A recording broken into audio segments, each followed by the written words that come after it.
Welcome back to The Explainer. Today, we're cracking open a completely fascinating and honestly pretty terrifying forensic audit of the 1960s. Everything we're diving into today is pulled directly from a set of incredibly dense, declassified intelligence source documents. And we're going to examine a very specific, explosive claim made by these texts, the idea that the 1960s counterculture wasn't exactly the organic, grassroots movement we've always been taught it was. Okay, let's dive into this. The source material presents what it calls a Gnostic indictment. It basically asks this massive, paradigm-shifting question. Was the 1960s counterculture, the hippies, the summer of love, all of that, actually a spontaneous social movement? Or was it a highly classified, live-fire psychological operation orchestrated by the CIA to pacify political resistance? Well, according to the text we're analyzing today, the whole thing was a carefully managed experiment. Section 1. The Architect of Madness. To really wrap our heads around this premise, the texts take us back to April 13, 1953.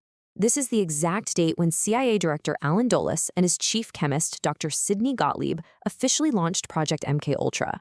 Now, this was arguably the deepest, most unregulated black project in intelligence history, and it was officially authorized to test the absolute limits of human mind control. But the absolutely crucial point here is the sheer scale of the operation. In 1973, there was a literal order from the CIA director to destroy all MKUltra records to dodge oversight. But a cache of financial documents miraculously survived due to a filing error and was found in 1977. Those surviving receipts reveal exactly 150 funded MKUltra subprojects. They were covertly funneled through universities, hospitals, and prisons all across the continent. And that brings us to MKUltra subproject 43. This specific, highly classified operation was tasked with studying dissociative states, weaponized hypnosis, chemical amnesia, and get this, even the implantation of false memories. The mastermind running this specific show, according to the files, was a guy named Dr. Louis Jolyon West, ironically nicknamed Jolly West. He was a brilliant psychiatrist with a top-secret clearance, and the texts frame him as the ultimate operational bridge. He was the guy connecting those sterile CIA laboratories directly to the chaotic streets of America. Section 2. Weaponizing the human brain. So, to fundamentally alter human behavior outside of a lab, Dr. West and the intelligence apparatus needed a tool, right? The documents explain how the deep state mapped out the chemical architecture of the brain to, quite literally, induce madness on command. And that tool was LSD-25. It's a synthetic ergoline, incredibly potent, and active at minute doses starting at just 20 micrograms. And I really want to make it clear what the source material is arguing here. The CIA absolutely wasn't using this for psychological therapy. They were treating it as a biological weapon to fundamentally destabilize human consciousness and intentionally fracture the ego. Now, what's really interesting about this slide is how the text translates some really dense neuroscience into a clear, step-by-step recipe for chemical mind control.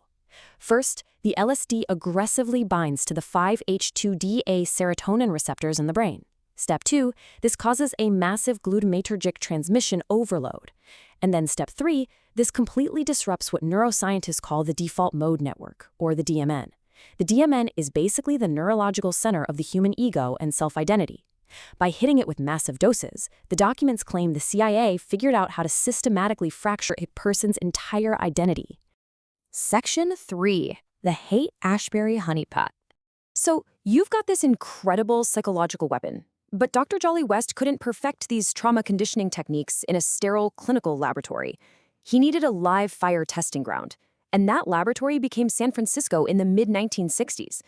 The authors of our source documents draw a direct, undeniable red string connecting West's covert MKUltra operation straight into the very epicenter of the 1960s youth movement.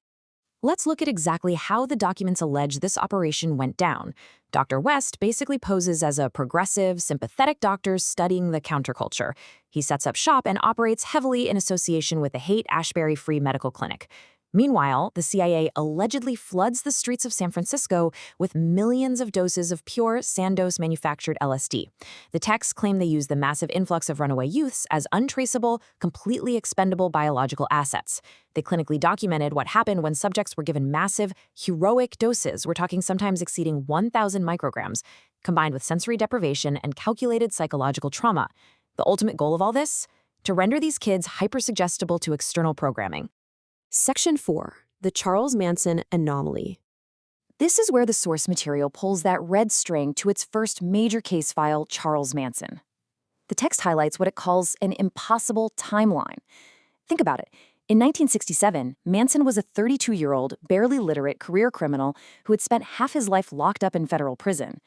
Yet somehow, by 1969, within just months of arriving in Haight-Ashbury, he miraculously acquired the sophisticated psychiatric skills to psychologically dominate dozens of educated middle-class youths, turning them into a programmed cult of assassins. How does that happen? And this brilliantly illustrates exactly how the documents allege he did it, by comparing the two protocols. On one side, we have the MKUltra subproject 43 protocols developed by Jolly West, massive LSD dosing, severe sleep deprivation, and total isolation. On the other side, we have Manson's exact cult programming methods out at the Spawn Ranch.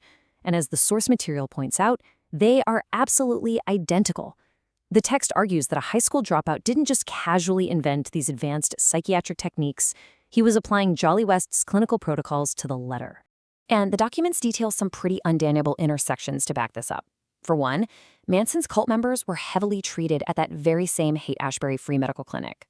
Manson's own federal parole officer, a man named Roger Smith, was actively running a research project funded by a known MKUltra conduit. Plus, despite repeated arrests for severe charges like weapons possession and rape, Manson received what the text calls a federal free pass. He was miraculously released back onto the streets every single time without his parole being revoked. The audit's chilling conclusion here is that Manson was essentially an unwitting proxy for a live fire experiment, testing to see if a fractured mind could be programmed to kill, which of course ultimately resulted in the horrific Tate LaBianca massacre. Section 5. Silencing Witness Jack Ruby.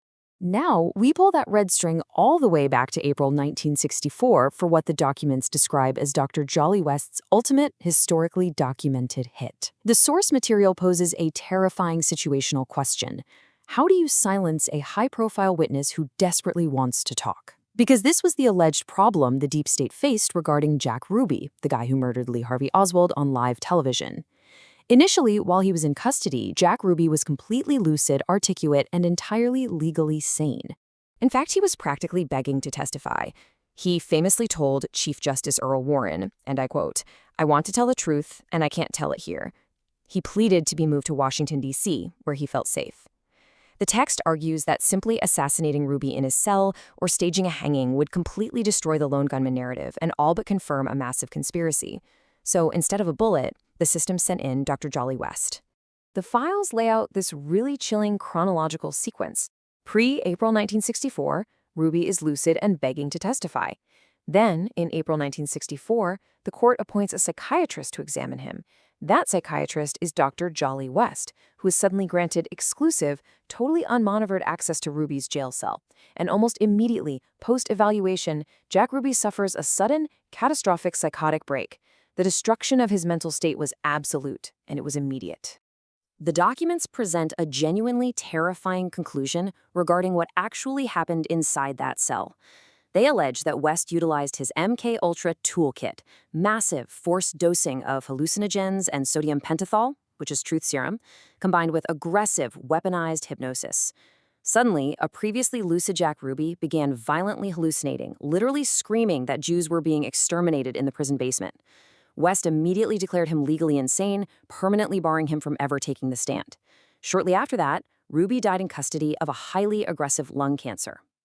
The text asserts that Dr. West literally drove the most important witness in American history totally insane. Case file closed. The architectural blueprint of madness. To summarize the massive claims made by these incredibly dense source materials, the 1960s was not a spontaneous cultural revolution of peace, love, and flower power. According to this forensic audit, it was a highly classified, heavily funded psychological war zone, built and managed by clinical architects of madness like Dr. Jolly West. Which leaves us with a deeply provocative, lingering question from the text. If the system possessed the clinical ability to chemically program occults and mechanically silence a historical assassin over half a century ago using these protocols, what kind of psychological algorithms are they running on us today? It's definitely a chilling thought, but understanding the mechanics of these historical operations as presented in these documents is really the first step in understanding the mechanics of our own consciousness. Thanks for joining me on this explainer. I hope this helped you grasp the source material, and as always, keep questioning the narrative.